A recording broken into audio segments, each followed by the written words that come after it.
Welcome to the Connoisseur Conversations with A. Lange und Söhne, live from the Alhambra, Berlin. My name is Carl Norton, and I have the honor to host the upcoming 30 minutes, where we will be focusing on women and watch collecting. In March 2020, the New York Times published a piece focusing on 6 female watch collectors, their introduction into this wonderful world of watches and their respective collections. And many questions were asked, such as, is there any serious focus on marketing women's watches? Why has watch collecting been so male-centric after all? And how do the stories about becoming enthused with watches differ? This conversation shall try to address questions like these, and I have the honor to welcome the Chief Marketing Officer from A. Lange und Söhne, Barbara Hans, live here in the studio. Hello, I'm so excited to be here. It's great to have you here. And connected to us via video call, I welcome Long Long Thun, a securities broker with her own business and a passionate watch collector, and connected to us from Hong Kong.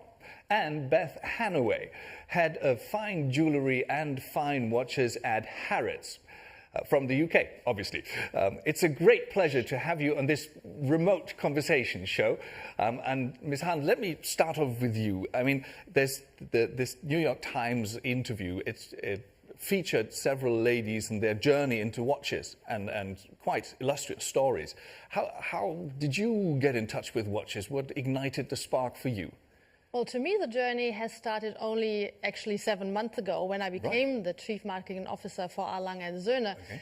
But I grew up in a household of craftsmanship. My father is a craftsman and he's also an artist. So I learned from early on how important precision is and how the value of craftsmanship simply. And then, you know, I went to China. I worked with the automotive industry. I was always intrigued by mechanics and what's inside the hood. Right. So I love this industry. And now you want to find out what's underneath the dial. Absolutely. Excellent.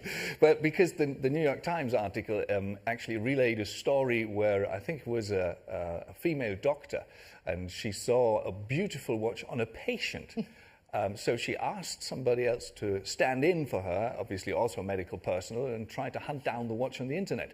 So that is one of the more outrageous stories. And I just wonder, Ms. Thun, did something like that happen to you as well? Was that how you got into watches, or was it rather something entirely different in terms of the story?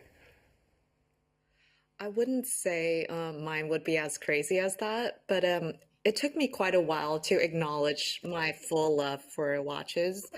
For me, a lot of, I would say, high points in my collecting journey would be meeting a lot of friends through watches, finding myself through watches, accepting the fact that maybe I am wired a bit differently. I don't get a kick from bags, shoes, and jewelry.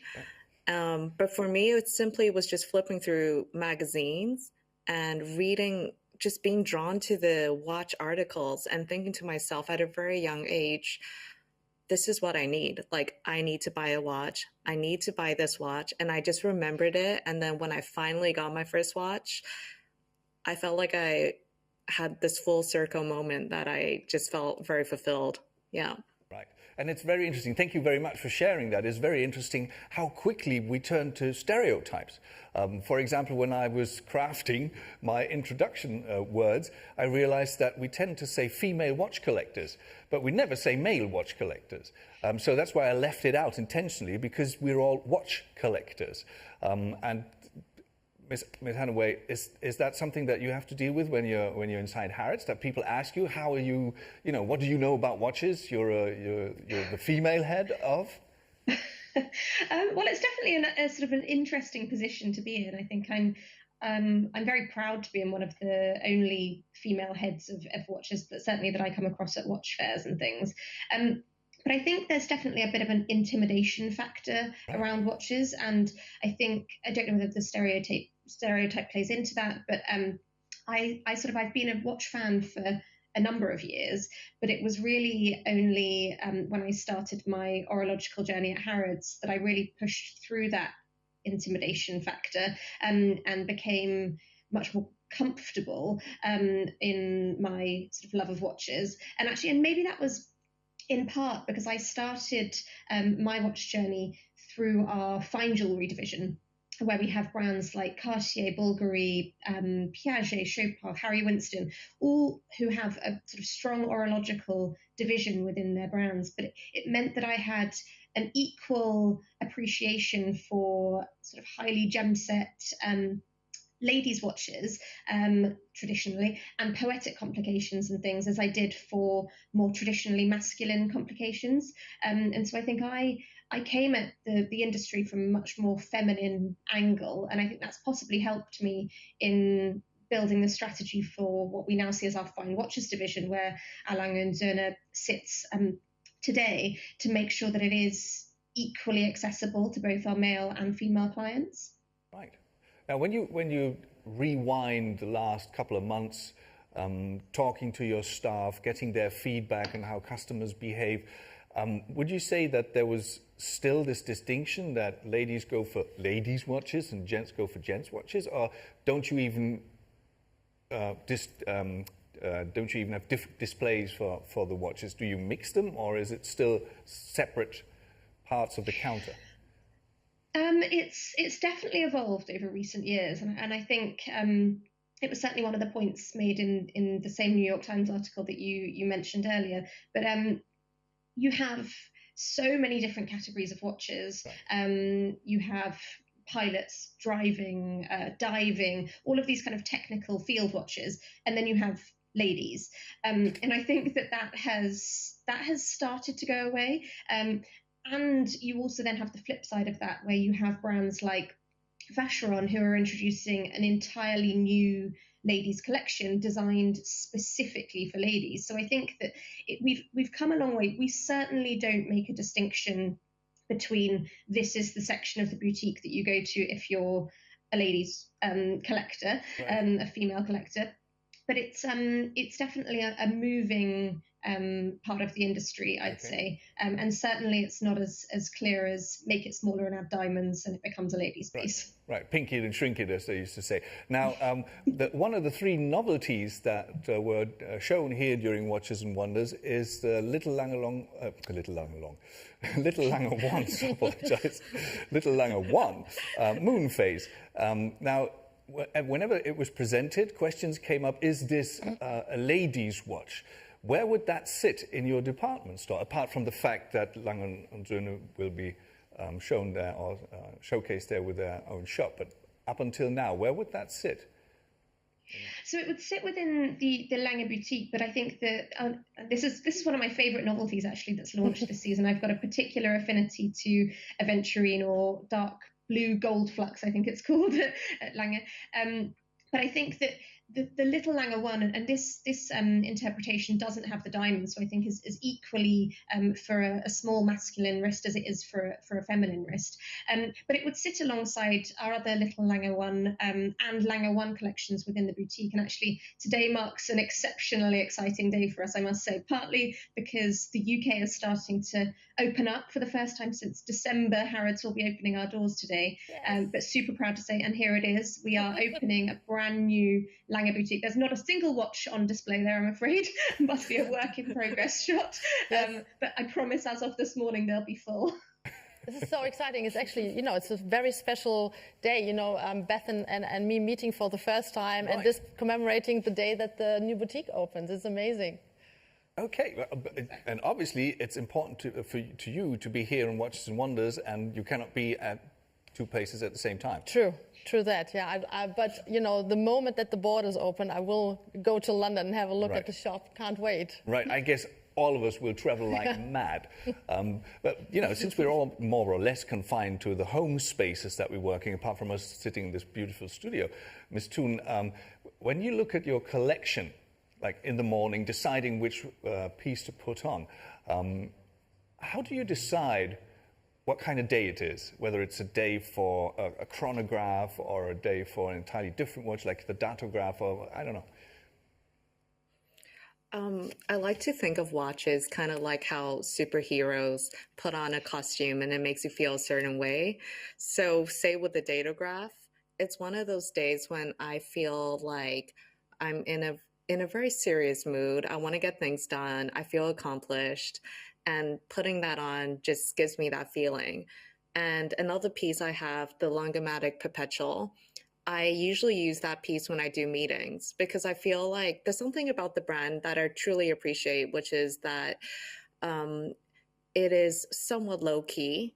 It doesn't make it less interesting, but it's less recognized than other brands sometimes. And I kind of like that. It really fits in with my somewhat introverted personality. And I feel that only when I meet people who know the brand, you have this moment when you look at each other and you're like, you know what's up kind of feeling.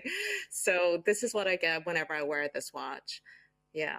Right. So that's my thought process when I change anyways in the mornings. A watch as a superhero costume. That is one of the greatest metaphors I've ever come across so far. And I've come across quite a few in the last 5 days. But thank you very much for sharing the wrist shots as well, because they show very clearly that there is no ladies and gents watches in A. Lange & Söhne. No, there aren't. We do pieces by design and we do pieces by mechanics and complications. We don't think about genders or cultures. We just want happy wrists. We want people to choose them for themselves. And we are sure that they choose the right watch for themselves. And I love that about A. Lange & Söhne. I realized very early on that we're not a company that looks at a person by gender or something. Right. I love this inclusiveness, and I think that is also, you see that in our watches. Right. And I guess it also has to do with the complications that go inside the watch. You cannot absolutely. shrink the datograph. It's not possible because you need the space, I guess. Yes, and we've been asked to shrink the datograph, I can tell you that. The little Lange one is possible because we wanted to break that border, and we were able to do it with a little Lange one. It's not possible with a datograph. Right. So there's complications that need a certain case. Okay, and there's this thing with wrist shots, especially in this show. I mean, we've seen two beautiful wrist shots from Ms. Toon, and I think you have some of your own watch because you have a favorite at the moment. Oh, yeah. And it's never nice to have the camera zoom in. So that's what it looks like when you share your wrist. Exactly. And they were actually live shots. We did them yesterday, just outside the studio, and it just looks amazing. Yeah, and I have to say that the moment I put on my first Lange, right, it's a little bit like what Long Long says, or Ms. Toon says, you feel different. It gives you a little bit. Really? It gives you a little bit of a power. Okay. Ms. Hanauer, is that what customers tell you when they tell you about their stories when they bought a watch at Harrods? Do you come across stories like these with superheroes and stuff? I wish there were more superhero stories on a daily basis, I must say. But there's definitely got to be an emotional connection to a watch. I think that there's so much respect that our clients have for the innovation excellence that Lange showcases, but I think you also have to love it. You have to have an immediate emotional connection to the piece. So I think that there's always, people are very passionate about watches, and you can hear that from the conversation obviously that we're having, but the conversations that you've hosted over the last few days, it's something that people feel very, very strongly about. And I think that that's another reason that we don't make a distinction between male or female collectors or watch clients, because they respond differently, as all clients do, whether masculine, feminine, or any other reason. And so, in fact, we had a great opportunity a couple of years ago to really showcase Lange's incredible technical innovation. And we brought to Harrods a giant replica, I must say, of the original triple split.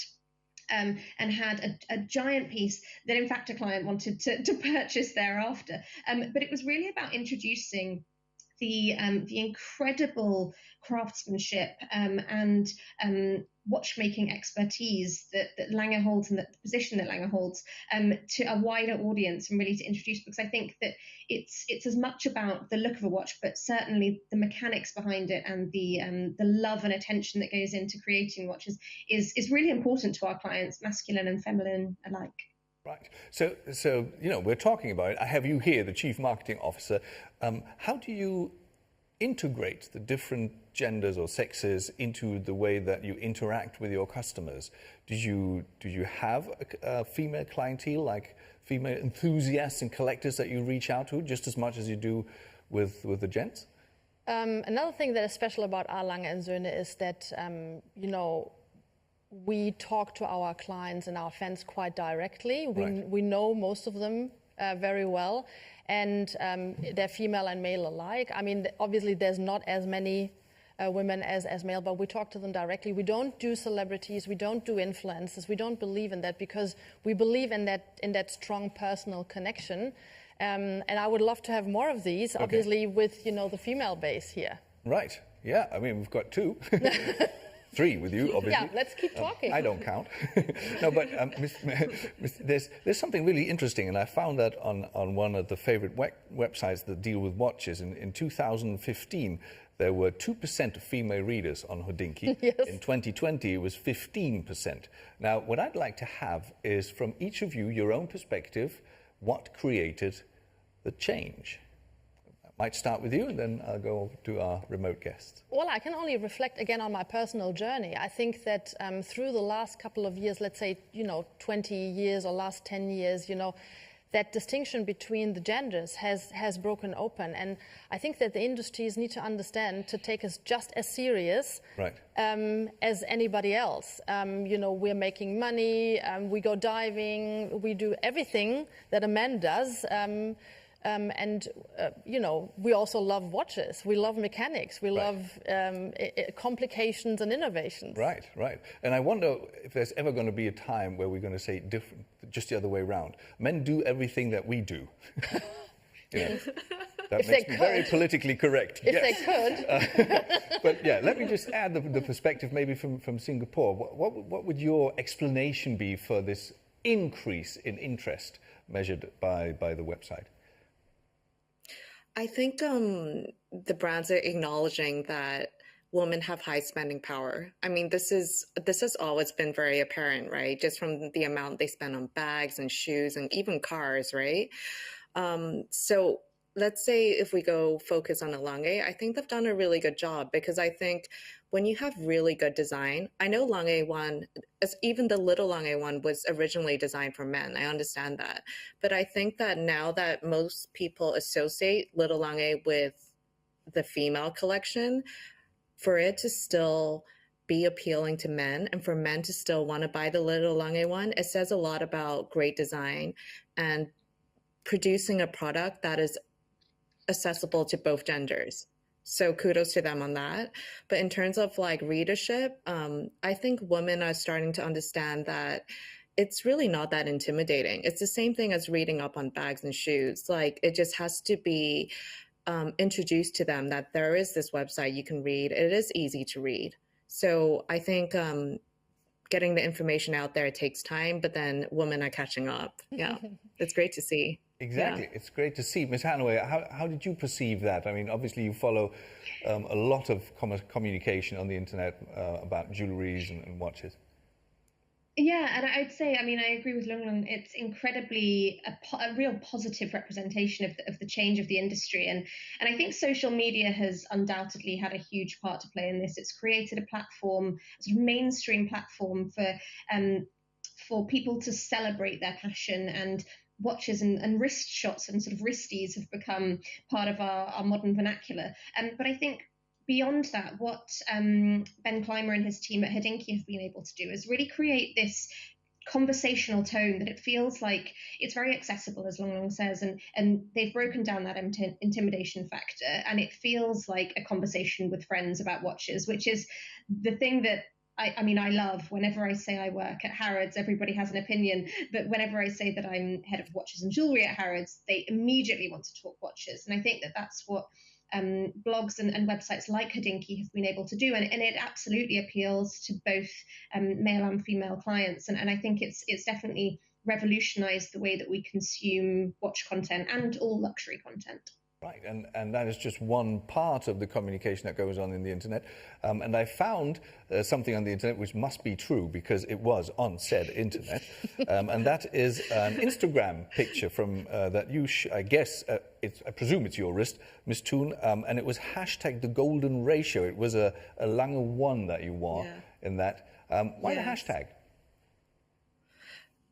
So I read up, I'm usually someone that I'll take a picture of a watch, I'll go back and do a lot of research into it. And then when I was reading about the Lange 1, I was fascinated by the fact that so much thought actually went into it. I love really complicated dials that logically don't make sense, like shouldn't balance, but for some reason they are just so easy on the eye. Right. So Lange 1's one of them, that everything is a mismatch. It doesn't look like it's supposed to be together, but for some reason, just looking at it, it just works. So I Googled this, I read about this, and I realized like, okay, it makes a lot of sense. There's a lot of design thought and work behind this. Right. I really appreciate that, yeah. And I guess this sentence, it makes a lot of sense. It's the highest compliment you can give to any German at any time. It makes sense. But is that why you create these? Like, for example, this copper blue dial, that doesn't really go with, it makes sense, or? Well, it does. I mean, you know, we always start with the design, and then we look at the complication that needs to go behind, or the mechanism that needs to go behind. But it's really fascinating to see how we do this. And Willem talked about it in one of the talks, that we, you know, that Anthony and his team, Mr. De Haas and his team, they design the outside first, and then they look at, so it needs to make sense. Absolutely right. And it's always about the balance. That is, you know, I have to say that when I first looked, I have the same emotion that Lunglo had, as looking at this and thinking it doesn't make sense, but at the same time it has so much balance. Right. So it does make sense. It really is attractive. Yeah, it is super attractive. It is very appealing to the eye, as are the three novelties. Now, Ms. Hanaway, you will pass by the shop from A. Lange & Söhne at Harrods on a daily basis very soon. And you see the novelties as soon as they are shipped out and are on display. Do you have a favorite from the three that are just being presented during Watches and Wonders? No, good question. Well, as I mentioned before, the copper blue dial, the aventurine dial, is definitely a personal favourite. But I think the triple split really represents, I guess, the absolute excellence that Lange & Söhne hold in watchmaking and technicality. It's a complication that's, to my knowledge, never been rivaled, and I can't imagine that it will be at any point soon. But I think it's really that the synergy of this incredibly complex movement with a really understated elegance that makes it wearable. I think that there's sometimes in watchmaking, the more complicated a watch becomes, the less wearable it becomes, and that's certainly not something that I feel is the case with Lange. And it's really that understated beauty and elegance, and obviously this beautiful blue dial with the rose gold is a really elegant combination. But I think actually when we look at the Lange 1 novelties as well, the use of the solid silver and the solid rose gold dials, I think, is so it's just such a unique look of Lange. And I saw Mr. Schmidt earlier in the week mentioned that if you take away the logo, it's still very clearly a Lange, and I think that certainly across the triple split, that's certainly the case. But as you and as Barbara and Lung mentioned with the Lange 1, that asymmetry that's both unusual and unexpected, but entirely symmetrical in another way, it makes it so clearly Lange. So I think that I can't choose, really. Excellent. And that was a very eloquent and elegant way of saying I can't choose. I love it. Thank you very much. And it shows the passion that is there with everyone that we talked to during the Connoisseur Conversations. Ms. Thun, we saw some shots of the movement while Ms. Hanaway was talking about the triple split. What influences your decision of this, I want to have this watch, more? Is it the dial or the casing or the materials, or is it the movement as well? Do you happen to be intrigued by such complexities as well? So nowadays, when I collect, I'm very disciplined. I'll start with obviously aesthetics. You're talking about the dial. I think at the end of the day, no matter what people say about accuracy and everything, the dial still comes first because that's what you see, right? So firstly, the dial. Secondly, the movement. So when I say movement, I'm actually talking about craftsmanship and the quality of the craftsmanship, because I don't think any amount of marketing can actually cover up when there's bad finishing. Like, good finishing is just good finishing. Anybody can see that. So that's what I get with Lange. This is primarily the reason why I picked up even the data graph, because I was just so blown away by the case back. But lastly, like I said, with the superhero thing, it's just like when you put it on, it has to make your heart flutter, and it needs to be a design that's timeless, that can last 20 years, and it will really stand the test of time. Just good quality and good design. I really believe that.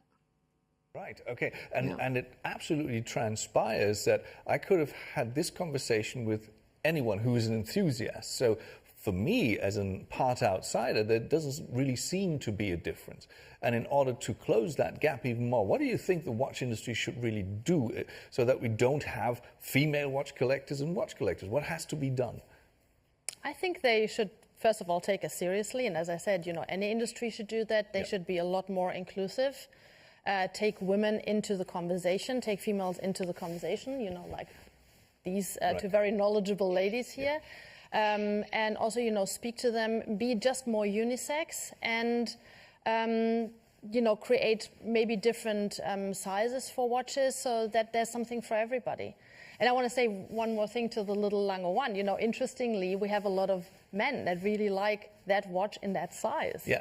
And I must admit, whenever the question comes in via the Q&A tool, I think it's a man asking it just to be on the safe side that, it's like, is it allowed to buy this beautiful timepiece? It's just incredible, that aventurine, Yeah, of course I don't know it. It was just a wild guess, and it was rather humorous and sincere. But Ms. Thun, I mean, we just talked about triple split, and there are two more novelties. Can you choose, or do you go the same way as Ms. Hanway and say they're all great? It's really tough, but I would have to say the Lange 1 Perpetual. The reason, though, is because I really respect the fact that in one of the interviews that Lange had done previously, they had actually mentioned that they like to evolutionize rather than revolutionize, right? So it's more an evolution more than a revolution. And I think that takes discipline, right? Because you're trying to, in a world where there's a lot of change and people expect new things, I think it takes a lot of discipline to just stick to your voice and say, this is our design DNA. We're going to stick to it, but we're going to tweak it in a way that still impresses people. And I think they've done that with this piece, It's still in the same really wearable case size, but just the color scheme alone, you're not just changing up a dial color, right? This is still something completely brand new, and they've been able to fit the whole movement into this case. I'm just truly blown away. Okay. So this would be my choice. Yeah, right. Rose gold, great dial. Excellent. Thank you very much. And that almost it makes it superfluous for me to ask the last question, because we're in the last round of questions. But that is, it's a bit like wish list time. If you had a wish that you could address to Ms. Hans here, it could be about watches, it could be about communication of the brand. What would that be if she would come up to you? Let's say nobody would be listening, like there's no YouTube stream, there's no LinkedIn connection, and you're just amongst yourselves. What would you actually ask her to do in a person in A. Lange & Söhne? Beth, you want to go first, or? Yeah, sure. I mean, mine will probably be much more of a difficult one, and certainly one that I don't think Barbara has the capacity to do personally necessarily. But I feel like the frustration that we have from clients trying to get hold of a steel Odysseus or a triple split or something, I would say please up your production and please send them all our way. Nobody ever wished that. I have to talk to Antonita Haas about that. I know the problems in that area, and I don't have an Odysseus myself, so but we'll do our best. And also that became very transparent during this week, because Yes. that obviously is a question, the limitations, Absolutely. the wait list. But there's a good reason, as the Germans say, because you only have so many watchmakers. So Exactly. it's not done to harm people or No. to make them frustrated. It's because it can't be done. Yes. Okay, but good point. Okay, so we'll go on the hunt for some more watchmakers in Eastern Germany for you. Ms. Thun, what would you like to?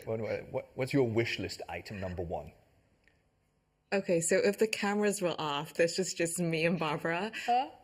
I would love to go to the factory.